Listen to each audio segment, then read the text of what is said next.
Alright, welcome to what is my very first YouTube review of the Hot Toys Tony Stark Mech Test Suit figure that I literally just got into the house just a few minutes ago. You'll have to bear with me that this is the first time I've done this, and I'm also using the new iPhone 4 instead of a digital camera, so bits and pieces of this may or may not be of the best quality as I flip back and forth between myself and the actual figure. Off with just an outer view of the figure from a distance here. You've got the figure he's supposed to be floating with using the repulsors. You've got the clear rod that they use in the back. It actually has a clip that you slide down on the pole there and fasten around his waist to make him look like he's powering, he's flying using the repulsors. The base is of his work area from the first movie with numbers from where he the work area. Of course, it has a nameplate on it that says Tony Stark Mech Test Version. You also have Robbie the robot that you can connect to him using some wires. I don't have him connected right now for the purpose of display space. Also, in the corner, if you notice, and I'll focus in on it here just a little bit, the doily that I guess I've now become somewhat famous for on the Freaks board. As we zoom in, we'll start here with the feet. You can see, hopefully, from this camera that the detail that was put into what would be the Mark II feet, the wires, and the circuitry that is supposed to be in the feet.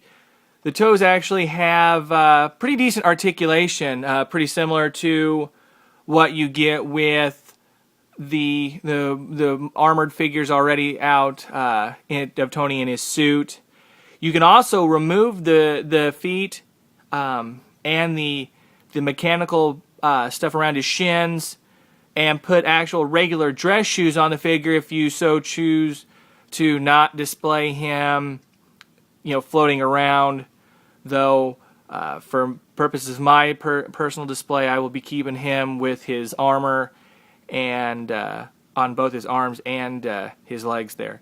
Then you've got, of course, the knee braces, which is obviously similar to what he wore in the movie. Pants. You've got the chest plate that he wears at this point in the movie.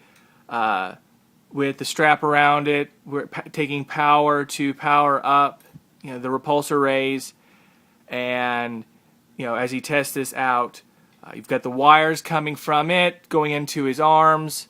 I don't know how well clearly this is going to come out, but hopefully you can see some of the wire and the circuitry in the arms going down into his hands.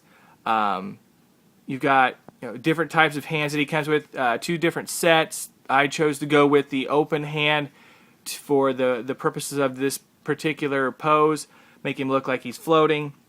The repulsor rays that are underneath his hands, you can actually turn on with a light switch in the back. The wires coming off his chest and everything coming down to his back, which I'll show you here in a few minutes, go into a battery pack with a switch on it and actually light up the hands. It was a bit tricky actually trying to get that to stay on and work, which is why I have them off. Seems to be a little bit argumentative with the pose that I have, I think. So I chose to go ahead and turn them off.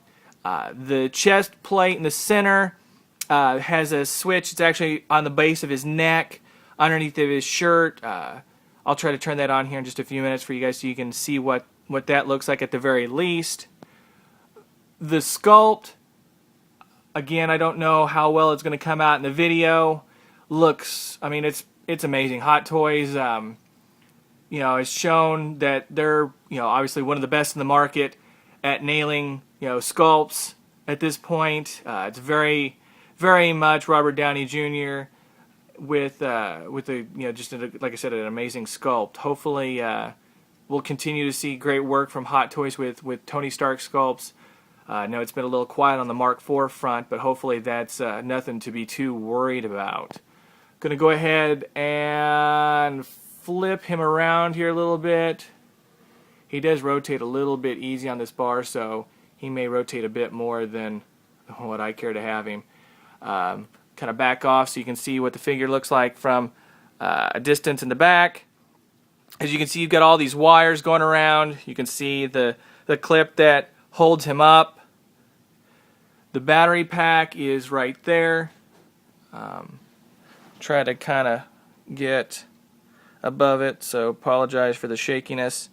You can see that there's, looks like what's some power switches. The white area is where it actually plugs into the figure itself, the box, and there's a switch on there that when you flip it will light up as long as it's not being too terribly argumentative. Let's see, we'll go ahead and see if I can't get him to light up on the chest. There we go, turned it on.